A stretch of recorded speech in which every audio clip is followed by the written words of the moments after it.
Hello and welcome to Egypt. This time, let's talk about some basic facts of Egypt. There is a well-known tourism promotional slogan about Egypt.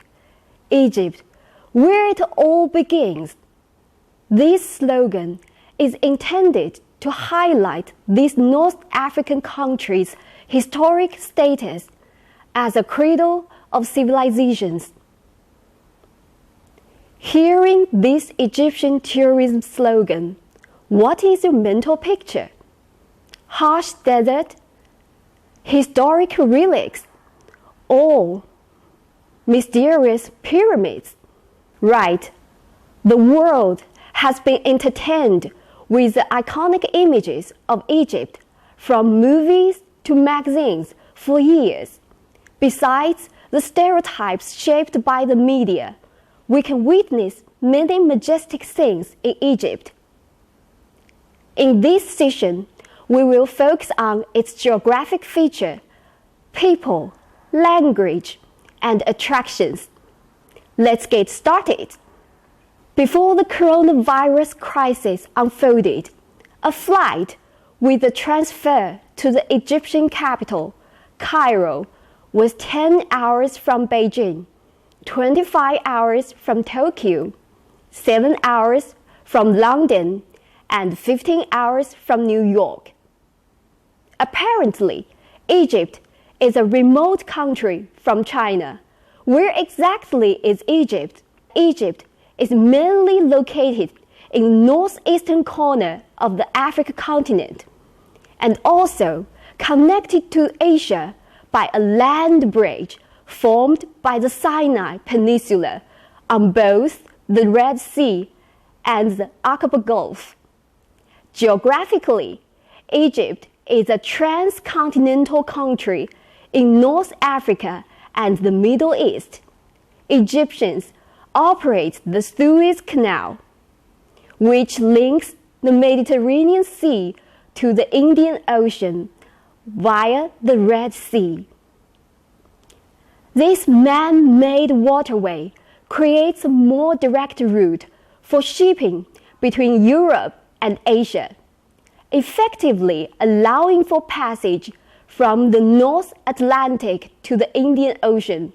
The waterway is vital for international trade and as a result has been at the center of conflicts since its opening in 1869.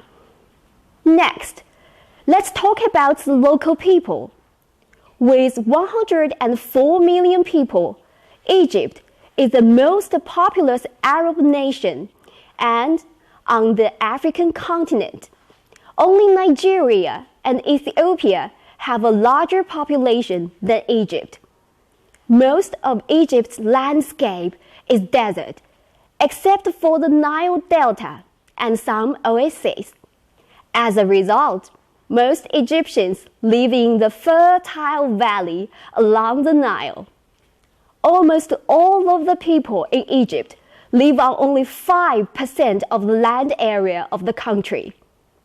According to a recent population census, about 99% of Egyptian citizens are identified ethnically as Egyptian.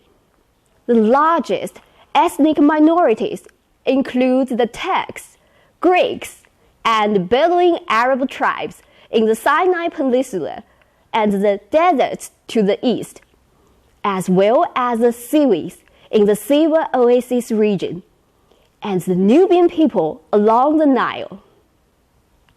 Well, what is the official language of Egypt?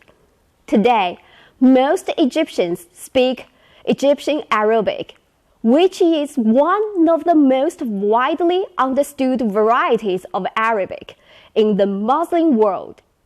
Egyptian was one of the first written languages in the form of hieroglyphics. To express their thinking, the Egyptians invented the writing system of hieroglyphics. The word hieroglyph means holy carving because they were usually written by the priests. At first, the Egyptians used pictures and later they used around 2,000 symbolic signs.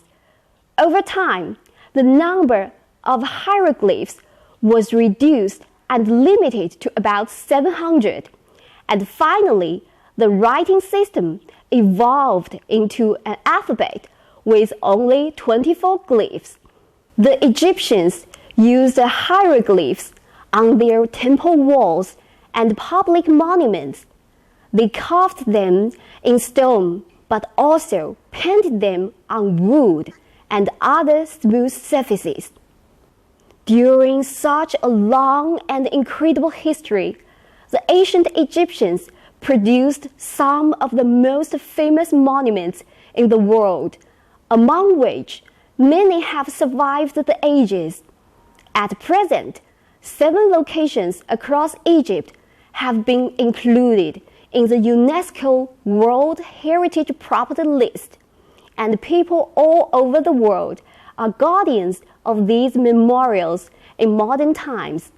Then, let's take a closer look at one of these attractions, historic Cairo. Cairo, the capital city of Egypt, is an ancient city that continues to be a modern metropolis. It is the largest city in both Africa and the Arab world. As the gateway to the Nile Delta, Cairo is located on the east bank of the Nile River in the northeast of the country, and it is home to many famous Egyptian landmarks, including the Cairo Tower, the Citadel, and the Egyptian Museum. Few cities in the world are as rich as Cairo in terms of monuments and artifacts. All these reflect its long history as a dominant political, cultural, commercial, and religious capital in the Middle East and Mediterranean. The city is a model of splendid Islamic architecture that has greatly influenced the Islamic world. The abundance of the architecture beautifying Cairo's skyline has also earned it the title, the City of 1,000 Minares.